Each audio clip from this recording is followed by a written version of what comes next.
Hello students, आपका स्वागत है हमारे यूट्यूब चैनल में। तो आज हम लोग क्लास 11 का पॉलिटिकल साइंस का चैप्टर 6 पढ़ेंगे, न्यायपालिका, जिसको इंग्लिश में जुडिशरी भी बोलते हैं। तो सबसे पहले हम लोग इस टॉपिक में क्या क्या पढ़ेंगे जान लेते हैं। तो हम लोग इस टॉपिक में पढ़ेंगे, पहला टॉपिक रहेगा कि न्यायपालिका होता क्या है, इसका अर्थ क्या है और न्यायपालिका का ज़रूरत क्या है। और तीसरा टॉपिक में पढ़ेंगे कि न्यायपालिका संरचना कैसा है। फिर हम लोग पढ़ेंगे कि उच्च न्यायालय और सर्वोच्च न्यायालय और जिला न्यायालय, ग्राम न्यायालय के बारे में पढ़ेंगे। फिर हम लोग जानेंगे कि हम कैसे मान सकते हैं कि न्यायपालिका एक सही फैसला करती है। और फिर जानेंगे कि हमारा जो वरिष्ठ न्यायाधीश है उसको कैसे चुना जाता है और उसको हटाने की क्या क्या प्रक्रिया होती है। और फिर हम लोग जानेंगे कि जो सर्वोच्च न्यायालय है उसका क्या क्या अधिकार क्षेत्र है, उसका जैसे कि मौलिक, अपीली, रीट, सलाहकारी क्षेत्र। फिर जानेंगे हम लोग जनहित याचिका के बारे में। और फिर जानेंगे हम लोग न्याय पूर्वावलोकन के बारे में। फिर जानेंगे कि कोर्ट और संसद के बीच बहस के क्या क्या मुद्दे होते हैं। ठीक है, तो इतना टॉपिक हम लोग जानेंगे। ओके, फिर चलिए अब हम लोग शुरू करते हैं अपना टॉपिक। तो हम लोग सबसे पहले पढ़ेंगे कि न्यायपालिका का अर्थ क्या होता है। तो न्यायपालिका सरकार का तीसरा अंग है। ठीक है, तो मुख्य कार्य है इसका न्याय करना, नागरिकों के अधिकारों की रक्षा करना, संविधान की रक्षा करना, लोकतंत्र को मजबूत बनाए रखना है। ठीक है, फिर आगे बढ़ेंगे कि न्यायपालिका की आवश्यकता क्यों है हमें। तो भारत में न्यायपालिका की आवश्यकता इसलिए है क्योंकि न्याय करने के लिए, पहला कि वो न्याय करता है, अपराधियों को सजा देता है, निर्दोष व्यक्तियों को न्याय दिलाता है। और दूसरा कि केंद्र और राज्य के विवादों को सुलझाने के लिए, मतलब अगर केंद्र और राज्य सरकार के बीच अगर विवाद हो जाता है तो ये सुलझाने का काम करता है। यदि किसी विषय पर केंद्र या राज्य सरकार में विवाद हो जाए तो वो अंतिम निर्णय न्यायपालिका देती है। ठीक है, फिर तीसरा है कि न्यायपालिका संविधान की व्याख्या और रक्षा करता है। यदि कोई कानून संविधान के विरुद्ध हो तो वो न्यायपालिका उसे रद्द कर सकती है, या फिर कोई कानून का उल्लंघन करता है तो उसे सजा देती है। ठीक है, तो ये है न्यायपालिका की आवश्यकताएं। फिर हम लोग देखेंगे न्यायपालिका की संरचना क्या है। तो देखिए, सबसे पहला आता है सुप्रीम कोर्ट, जिसको हिंदी में सर्वोच्च न्यायालय बोलते हैं, जो कि एक ही है दिल्ली में। और फिर आता है उच्च न्यायालय, मतलब कि हाई कोर्ट, जो कि 25 होते हैं। ठीक है, और फिर आता है जिला न्यायालय, ये हर राज्य में होता है, और जिला न्यायालय सभी जिला में होते हैं। फिर आते हैं ग्राम या फिर विलेज न्यायालय या विलेज कोर्ट, जो कि सभी क्षेत्र में पाए जाते हैं। ठीक है, तो ये देखिए, सबसे पहला क्या है, सर्वोच्च न्यायालय, फिर है उच्च न्यायालय, फिर तीसरा है जिला न्यायालय, फिर है अधीनस्थ न्यायालय या ग्राम न्यायालय। ठीक है, तो सुप्रीम कोर्ट की संख्या 1 होती है और इसका 25 होता है हाई कोर्ट का, और डिस्ट्रिक्ट कोर्ट का होता है 672 और ये अनगिनत होता है। ठीक है,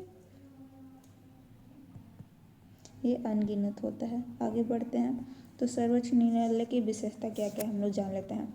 तो सबसे पहली विशेषता है कि ये सबसे बड़ा न्यायालय है। ठीक है, सबसे बड़ा नई दिल्ली में स्थित है और ये एक है, और ये सभी न्यायालय इसके अधीन है और इसका निर्णय पूरे देश में मान्य है। ठीक है, अगर कोई निजी जितने भी मामले होते हैं, ठीक है, निचला मामले, तो वो दूसरे कोर्ट से मंगा कर अपने यहाँ ये फैसला ले सकती है और इसका अंतिम फैसला माना जाता है। ठीक है, अगर कोई हाई कोर्ट में कोई केस चल रहा है तो वो दूसरे कोर्ट में भेज सकती है, अपने सारे नीचे कोर्ट को अपने अनुसार चलाती है। ठीक है, फिर दूसरा है उच्च न्यायालय, तो ये राज्य स्तर के सर्वोच्च न्यायालय है और इसकी संख्या 25 है। इसका कार्य है जिला न्यायालयों की निगरानी करना और अपीलों की सुनवाई करना। तो जिला में जितने भी कार्य होते हैं, उसका केस सही से लड़ रहा है कि नहीं, उसको देख रेख करता है, और वो उसका मुद्दा अगर वो सॉल्व नहीं कर पाते हैं तो उसका भी समाधान करता है। ठीक है, और फिर हम लोग आगे बढ़ेंगे जिला न्यायालय के बारे में। तो इसकी संख्या 672 है और संख्या समय के साथ बदल भी सकती है। ठीक है, और प्रत्येक जिले में स्थित है, और इसका कार्य क्या है, जिले के अधिकांश मुकदमे को सुनवाई करता है। अधीनस्थ न्यायालय क्या होता है, सबसे निचला स्तर का न्यायालय है, इनमें सुनवाई होती है और दीवानी मामले, फौजीदारी मामला मतलब ज़मीनी मामला जो होता है, फौजीदारी मामला होता है, इसी में सब कुछ देखा जाता है। ठीक है, इसको ग्राम न्यायालय या विलेज न्यायालय इसीलिए बोलते हैं। ठीक है, आगे बढ़ते हैं। अब हम लोग जानेंगे कि कैसे हम लोग ये मान सकते हैं कि ये जो न्यायपालिका है एक स्वतंत्र और निष्पक्ष फैसला करती है। ठीक है, तो न्यायपालिका की स्वतंत्रता की क्या गारंटी है? तो यदि न्यायपालिका स्वतंत्र नहीं होगी तो न्याय निष्पक्ष नहीं हो सकेगा। इसलिए हम कैसे विश्वास करें कि ये एक सही फैसला करती है और निष्पक्ष फैसला करती है। ठीक है, इसलिए न्यायपालिका को स्वतंत्र रखा जाता है। ठीक है, तो स्वतंत्रता कैसे इसकी सुनिश्चित की जाती है? तो पहला है कि विधायिका और कार्यपालिका हस्तक्षेप नहीं कर सकती। ठीक है, अर्थात सरकार न्यायाधीशों पर दबाव नहीं बना सकती। मतलब जो सरकार है न्यायाधीश पर दबाव नहीं बना सकती कि मतलब आप मेरा बात मानो या किसी का अमीर का बात मानो, इसलिए उनको उतना टेंशन नहीं होता है। दूसरा कि न्यायाधीशों का निश्चित कार्यकाल, उन्हें बिना कारण नहीं हटाया जा सकता। मतलब इनको हटाने के लिए एक ठोस कारण चाहिए और इनका निश्चित कार्यकाल होता है, इसलिए इनको अपने पद से हटने का डर नहीं होता है और ये स्वतंत्र और निश्चित होकर अपना कार्य करते हैं। फिर इनको हटाने की प्रक्रिया बहुत कठिन कर दी गई है। केवल गंभीर जो कदाचार, पूर्व आरोप कुछ लग जाए तो सिद्ध होने। अब हम लोग जानेंगे कि न्यायाधीश की नियुक्ति कैसी होती है। ठीक है, तो पहला है कि नियुक्ति अपॉइंटमेंट। तो मुख्य न्यायाधीश चीफ जस्टिस ऑफ इंडिया, सर्वोच्च न्यायालय के सबसे वरिष्ठ न्यायाधीश को मुख्य न्यायाधीश बनाया जाता है। ठीक है, जो सुप्रीम कोर्ट के सबसे वरिष्ठ न्यायाधीश होते हैं उनको मुख्य न्यायाधीश मतलब हेड बनाया जाता है। अन्य न्यायाधीश राष्ट्रपति नियुक्त करते हैं और जितने भी अन्य न्यायाधीश होते हैं उसको राष्ट्रपति नियुक्त करते हैं। नियुक्ति मुख्य न्यायाधीश की सलाह कॉलेजियम प्रणाली के अनुसार पर होती है। पदमुक्ति, न्यायाधीश को हटाना बहुत कठिन प्रक्रिया होता है। केवल तभी हटाया जा सकता है जब पहला उन पर कोई अगर गंभीर कदाचार सिद्ध हो। ठीक है, या अक्षमता सिद्ध हो, मतलब कि वो सक्षम नहीं है या फिर कोई गलत काम कर रहे हो, तब उन्हें हटाया जा सकता है। फिर इसके लिए संसद के दोनों सदनों का प्रस्ताव पारित होता है। विशेष बहुमत की आवश्यकता होता है, मतलब जैसे वोट होता है ना, उसी तरह इनको हटाने के लिए भी सबकी सहमति की आवश्यकता होती है। लोकसभा, राज्यसभा, और इतना लोग का सहमति लेना बहुत ही कठिन प्रोसेस है। अंत में राष्ट्रपति पद से हटाने का आदेश जारी करते हैं। ठीक है, तो बहुत लंबा प्रोसेस है। न्यायपालिका के अधिकार क्षेत्र। ठीक है, तो अधिकार क्षेत्र का अर्थ है कि किसी न्यायालय को किन किन प्रकार के मामलों की सुनवाई करने का अधिकार है। तो पहला है कि मूल अधिकार क्षेत्र, जिन मामलों की सुनवाई सीधे सुप्रीम कोर्ट में शुरू होती है, मुख्यतः केंद्र और राज्य दोनों के बीच विवाद को निपटाने का ये काम करती है। ठीक है, तो ये इनके मूल अधिकार क्षेत्र के अंतर्गत आता है। ठीक है, फिर है अपीलीय अधिकार क्षेत्र। यदि कोई व्यक्ति निचली अदालत के निर्णय से संतुष्ट नहीं है तो वो उच्च न्यायालय मतलब हाई कोर्ट या सुप्रीम कोर्ट में अपील कर सकता है। ठीक है, तो ये आता है अपीलीय क्षेत्र, अपीलीय अधिकार क्षेत्र। ठीक है, और तीसरा है परामर्श अधिकार क्षेत्र। राष्ट्रपति किसी महत्वपूर्ण कानूनी या संवैधानिक प्रश्न पर सुप्रीम कोर्ट या सर्वोच्च न्यायालय से सलाह मांग सकते हैं। ठीक है, फिर हम लोग देखेंगे कि न्यायिक पूर्वावलोकन क्या होता है, जस्टिस रिव्यू ना। ठीक है, तो ये क्या होता है? न्याय पूर्वावलोकन का अर्थ है कि न्यायपालिका द्वारा यह जांच करना कि यह सरकार द्वारा बनाया गया कोई कानून या निर्णय संविधान के अनुरूप या खिलाफ तो नहीं है। तो न्यायपालिका इस जांच कर सकती है। यदि कोई कानून संविधान के विरुद्ध पाया जाता है तो वो सुप्रीम कोर्ट या हाई कोर्ट से असंवैधानिक घोषित कर सकता है। ठीक है, इसका उद्देश्य क्या है?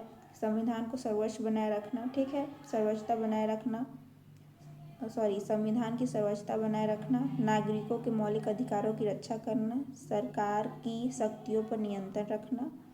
अब आगे बढ़ते हैं। न्यायिक सक्रियता, जब न्यायपालिका नागरिकों के अधिकारों की रक्षा के लिए सक्रिय भूमिका निभाती है तो उसे न्यायिक सक्रियता कहते हैं। इसका मुख्य उद्देश्य है सामाजिक न्याय सुनिश्चित करना, कमजोर वर्गों की रक्षा करना, सरकार को संवैधानिक सीमाओं में कार्य करने के लिए प्रेरित करना। ठीक है, अब हम लोग जानेंगे जनहित याचिका क्या होता है। तो जनहित याचिका ऐसी याचिका है जो एक व्यक्ति के निजी लाभ के लिए नहीं बल्कि संपूर्ण समाज या सार्वजनिक हित के लिए दायर की जाती है।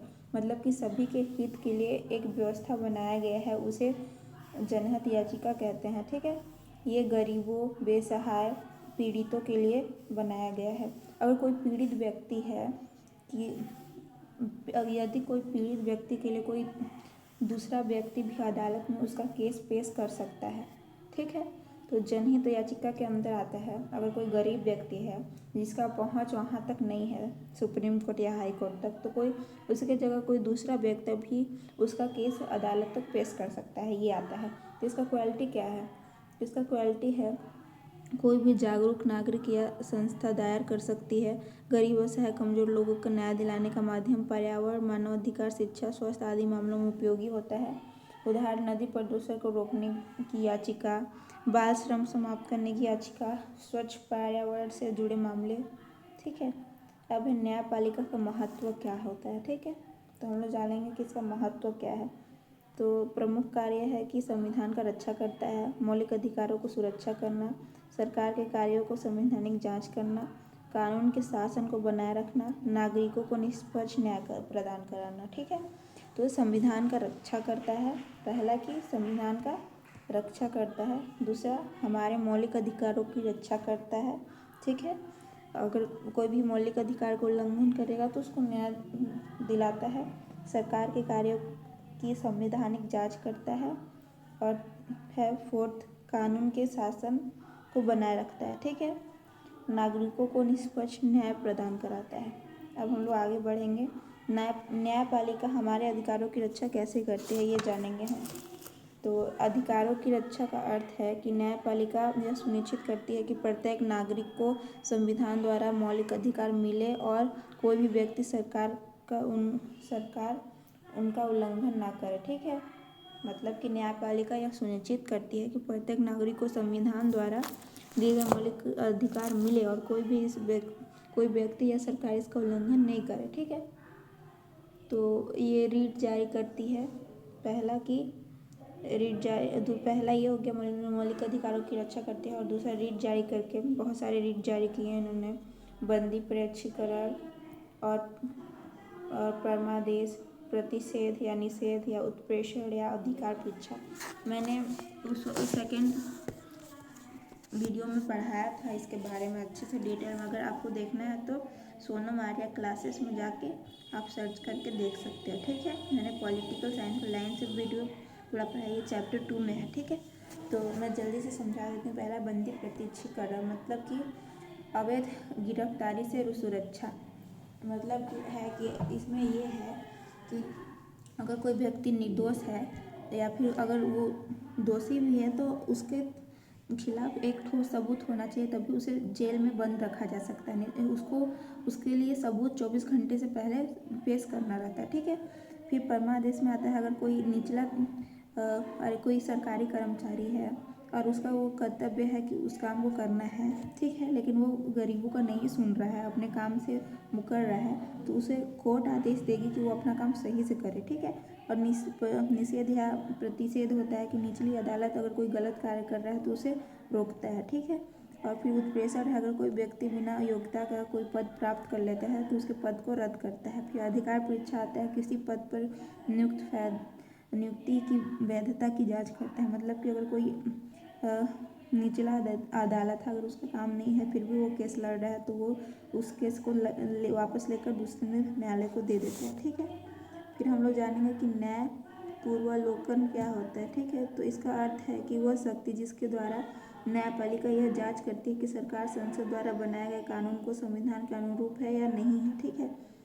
मतलब कि न्याय पूर्वावलोकन ये सुप्रीम कोर्ट का जांच कर सकती है कि अगर कोर्ट किसी व्यक्ति के साथ सही फैसला कर रहा है कि नहीं। सरकार ने किसी कानून को अगर बनाया है तो जांच कर सकता है कोर्ट कि ये फैसला सही है या गलत है। अगर गलत होगा तो वो ख़त्म भी कर सकता है। तो इसका उद्देश्य क्या है कि संविधान की सर्वोच्चता बनाए रखना, मौलिक अधिकारों की रक्षा करना, सरकार की शक्तियों पर नियंत्रण रखना, लोकतंत्र की रक्षा करना। उदाहरण क्या है कि यदि संसद ऐसा कानून बनाए जो अभिव्यक्ति की स्वतंत्रता छीन ले तो सुप्रीम कोर्ट उस कानून को रद्द कर देगी। ठीक है, आगे बढ़ते हैं। लास्ट टॉपिक है न्यायपालिका और संसद के बीच संघर्ष के मुद्दे क्या क्या हैं। तो भारत में संसद और न्यायपालिका दोनों संविधान के अनुसार कार्य करती है, लेकिन कई बार इनके बीच मतभेद देखने को मिला है। ठीक है, तो संघर्ष के मुख्य कारण है पहला कानून बनाने की शक्ति। तो सरकार के सभी अंग कार्य निश्चित कर दिया गया है, लेकिन सबका अलग अलग काम है, फिर भी ये संपत्ति के लिए टकराव होता है इनमें। और न्यायपालिका का कहना है कि संसद संविधान के मूल ढांचा को बदलते रहता है, ये नहीं कर सकता। ठीक है, और इसलिए विवाद होते रहते हैं। किसी भी व्यक्ति को शक के आधार पर जेल में बंद कर दिया जाता है, इसलिए भी विवाद होते हैं। और ये शक्तियों के लिए भी इनमें काफ़ी कई बार विवाद हुए हैं। और न्यायपालिका के चरित्र को संसद में यह डिस्कस नहीं करेगा कि वो न्यायपालिका कैसा काम करता है, अच्छा या बुरा। ना ही न्यायपालिका संसद के कैरेक्टर को जज करेगा कि ये कैसा कार्य करता है। तो इस बात के लिए दोनों ने एक दूसरे को तब भी जज किया और इन लोगों में विवाद होते रहते हैं। ठीक है, तो न्यायपालिका पूर्वावलोकन कई बार संसद द्वारा बनाया गया कानून न्यायालय में असंवैधानिक घोषित कर देता है बार बार। ठीक है, और तीसरा कारण है कि संविधान संशोधन। संसद संविधान में संशोधन कर सकती है, लेकिन न्यायपालिका यह देखती है कि संशोधन संविधान के मूल संरचना को नुकसान तो नहीं पहुंचा रहा है, इसलिए विवाद हो जाता है। और न्यायिक सक्रियता, कभी कभी संसद का मानना होता है कि न्यायपालिका अपने अधिकार क्षेत्र से आगे बढ़ रहा है, जबकि न्यायपालिका इसे संविधान की रक्षा के लिए आवश्यक मानती है, इसलिए भी विवाद होते हैं। तो इसी के साथ हमारा चैप्टर एंड होता है।